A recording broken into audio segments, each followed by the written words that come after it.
Hello everyone, स्वागत है आप सभी का जीवन क्लासेस में। सभी प्यारे विद्यार्थियों को नमस्कार। राजस्थान विद्या संबल योजना 2022 की अगर हम बात करें, सभी सरकारी स्कूलों के अंदर गेस्ट फैकल्टी के तौर पर जो टीचर्स की यहां पर जो लिस्ट है उसको लेकर लेटेस्ट अपडेट सामने आ रही है। काफी सारे जिले हैं जिनकी लिस्ट आउट हो चुकी है। ये पता लग गया है कि कितने पद रिक्त हैं, फर्स्ट ग्रेड के कितने हैं, सेकेंड ग्रेड के कितने हैं, लेवल फर्स्ट, लेवल सेकेंड, प्रयोगशाला सहायक, इन सभी की यहां पर जो लिस्ट है वो जारी होने लग गई है। तो कौन कौन से जिले की लिस्ट जारी हुई है, उसमें कितने पद रिक्त हैं, इस वीडियो के अंदर मैं आपको बताने वाला हूं। इसके अलावा विद्या संबल योजना के तहत जो सरकारी टीचर यहां पर लग रहे हैं गेस्ट फैकल्टी के तौर पर, उसकी योग्यता क्या होनी चाहिए, इसको लेकर आपके लगातार कमेंट आ रहे हैं। सर प्रयोगशाला सहायक की योग्यता क्या होगी, फर्स्ट ग्रेड टीचर की योग्यता क्या होगी, तो वो भी मैं आपको बताने वाला हूं। तो कंप्लीट डिटेल में आपको बताने वाला हूं कितने पद रिक्त हैं, इसका शेड्यूल क्या है, कब तक ज्वाइनिंग होगी, सारी बात हम करने वाले हैं। तो एंड तक आपको वीडियो को देखना है। जिसने अब तक चैनल को सब्सक्राइब नहीं किया, चैनल को सब्सक्राइब करें, बेल आइकन को प्रेस करें जिससे आने वाली सभी वीडियो का नोटिफिकेशन आप तक पहुंच जाए। आइए वीडियो को स्टार्ट करते हैं। तो यहां पर लगभग पूरे प्रदेश के अंदर जितने भी सरकारी कॉलेज हैं, पूरे 33 जिलों के अंदर, तो वहां पर जो है 90,000 से अधिक पद यहां पर रिक्त हैं सबको मिलाकर। और सभी जिलों की लिस्ट आउट होने लग गई है कि कितनी कितनी स्कूल में कौन कौन सी पोस्ट खाली है, कितने पद खाली हैं। तो अभी तक जो लिस्ट आई है लगभग 5 जिलों की लिस्ट यहां पर जारी हो चुकी है और 1 नवंबर तक सभी स्कूल में जितने भी पद रिक्त हैं उनकी सभी की लिस्ट यहां पर जारी हो जाएगी। तो अभी तक जो जिलों की लिस्ट आई है उसमें आपका कोटा बूंदी की लिस्ट आ चुकी है, इसके अलावा धौलपुर की आ चुकी है, जालोर की आ चुकी है, टोंक की आ चुकी है। इन जिलों की यहां पर जो लिस्ट है वो जारी हो चुकी है। तो इनमें कितने कितने पद है ये मैं आपको बताऊंगा। फर्स्ट ग्रेड के कितने हैं, सेकंड ग्रेड के कितने हैं, रीट लेवल फर्स्ट के सेकंड के कितने हैं, ये हम जानेंगे। तो यहां पर अगर हम बात करें योग्यता की, तो योग्यता यहां पर फर्स्ट ग्रेड टीचर की बात करें तो आप सभी को पता है फर्स्ट ग्रेड टीचर के लिए पीजी डिग्री होनी चाहिए, साथ में बीएड कोर्स कंप्लीट होना चाहिए आपका। तो अगर जिस भी सब्जेक्ट के आप व्याख्याता बनना चाहते हैं, आप केमिस्ट्री के बनना चाहते हैं, 11th 12th को पढ़ाना चाहते हैं, तो आपके पास में केमिस्ट्री से एमएससी कंप्लीट होना चाहिए, साथ में बीएड भी होना चाहिए, तभी आप जो है इसमें अप्लाई कर सकते हैं। ठीक है, तो जिस भी सब्जेक्ट के लिए आप अप्लाई कर रहे हैं उसमें एमएससी होना चाहिए और एमए होना चाहिए, एमकॉम होना चाहिए, साथ में बीएड होना चाहिए कंप्लीट, तब जाके आप जो है फॉर्म लगा सकते हैं। अब हम बात करें यहां पर सेकंड ग्रेड टीचर की, तो सेकंड ग्रेड के लिए आपको पता ही कि सेकंड ग्रेड के लिए कम से कम आपके पास में ग्रेजुएशन डिग्री होनी चाहिए, साथ में बीएड होना चाहिए। तो सेकंड ग्रेड के लिए 10वीं तक अगर आपको पढ़ाना है तो उसके लिए आपके पास में बीएड डिग्री होनी चाहिए और ग्रेजुएशन आपका कंप्लीट होना चाहिए। तो अगर आपका ग्रेजुएशन कंप्लीट है, साथ में आपके पास बीएड डिग्री है, तो आप सेकंड ग्रेड टीचर के लिए एलिजिबल है। वहीं अगर हम बात करें third grade teacher level first और लेवल सेकंड की, लेवल फर्स्ट की बात करें, आपने डीएलएड कोर्स कर रखा है, साथ में रीट पास है, डीएलएड कोर्स कर रखा है, रीट का प्रमाण पत्र आपके पास में है, आपने रीट को क्वालिफाई कर लिया है, तो आप यहां पर एलिजिबल हैं। वहीं अगर हम लेवल सेकंड की बात करें तो लेवल सेकंड के लिए जो 6ठी से 8वीं तक के विद्यार्थियों को पढ़ाते हैं उन टीचर्स के लिए आपके पास में जो है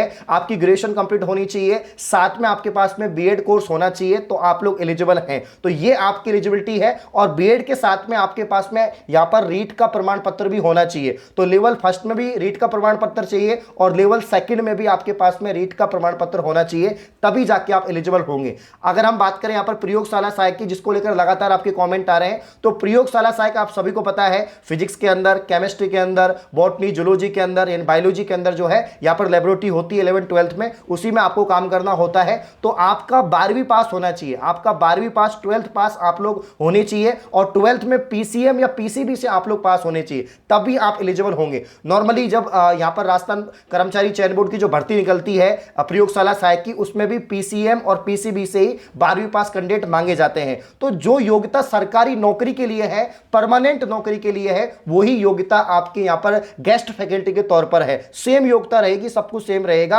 अब यहां पर चयन किस प्रकार से होगा वो भी मैंने आपको बताया था कि 75% वेटेज तो आपका जो शैक्षणिक योग्यता है, जो आपने ग्रेजुएशन करी है, जो आप 12वीं पास है, उसकी 75% वेटेज होगा। साथ में आपने जो यहां पर एक्स्ट्रा जो कोर्स किया है, जैसे बीएड किया है, डीएलएड किया है, रीट किया है पास, तो उसका 25% वेटेज लिया जाएगा और इन दोनों को जोड़कर ही आपकी फाइनल मेरिट तैयार होगी।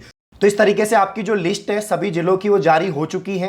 जैसे कि टोडा भीम यहाँ पर दे रखा है, करौली का ये तहसील है और इसकी जितनी भी स्कूल्स हैं उसमें कौन कौन सी पोस्ट यहाँ पर खाली है, फर्स्ट ग्रेड की कितनी है, सेकंड ग्रेड की कितनी है, तो सभी यहाँ पर लिस्ट आउट हो चुकी है। इस प्रकार से लिस्ट आउट हो रही है। जैसे कि आप देख सकते हैं व्याख्याता रिक्त पद में विषय, तो भाई यहाँ पर यह भी बता रखा है कि हिंदी का एक पोस्ट यहाँ पर वैकेंट है। इसके अलावा यहाँ पर दे रखा है कि गणित का यहाँ पर आपका जो वरिष्ठ अध्यापक जिसे हम कहते हैं सेकंड ग्रेड टीचर, उसका दे रखा है। इसके इसके अलावा लेवल 2 का रिक्त पद यहां पर दे रखा है कि इंग्लिश और हिंदी के टीचर चाहिए, 2 चाहिए, 1 चाहिए। तो इस प्रकार से आपकी सभी जिलों की यहां पर जो लिस्ट है वो आउट हो चुकी है।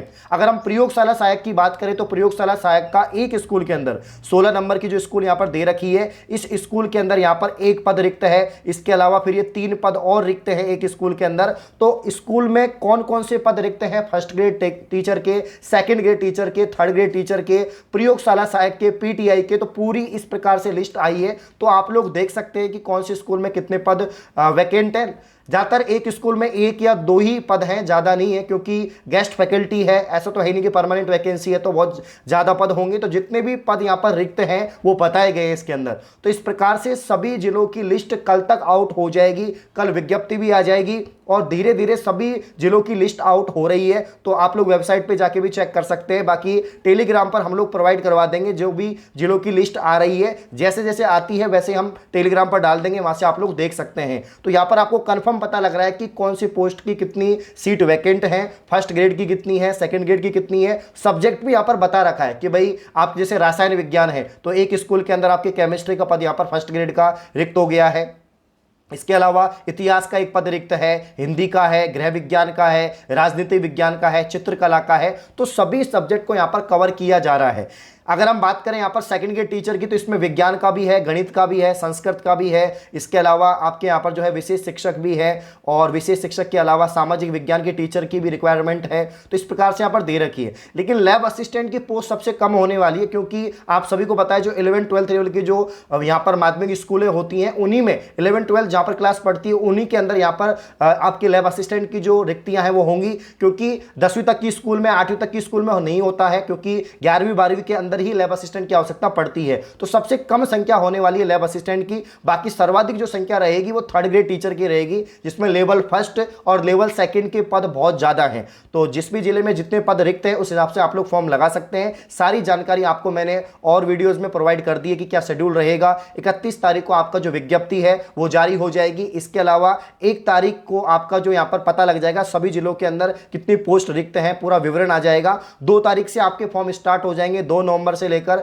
4 नवंबर तक आप फॉर्म भर सकते हैं। आपको सबमिट करने होंगे संबंधित स्कूल के अंदर। उसके बाद में 7 तारीख को आपकी अस्थायी लिस्ट आएगी, फिर करेक्शन होगा और 10 तारीख को आपकी फाइनल लिस्ट यहां पर जारी हो जाएगी और 12 तारीख तक आपकी ज्वाइनिंग भी हो जाएगी। तो कुछ इस तरह का आपका शेड्यूल यहां पर रहने वाला है। तो ऐसे लिस्टें आ रही हैं, लगातार लिस्ट जारी हो रही हैं। आप लोग अपने हिसाब से देख सकते हैं आप किस क्षेत्र में है, कौन से क्षेत्र में आपको यहां पर जॉब करनी है, उस हिसाब से आप लोग फॉर्म लगा सकते हैं।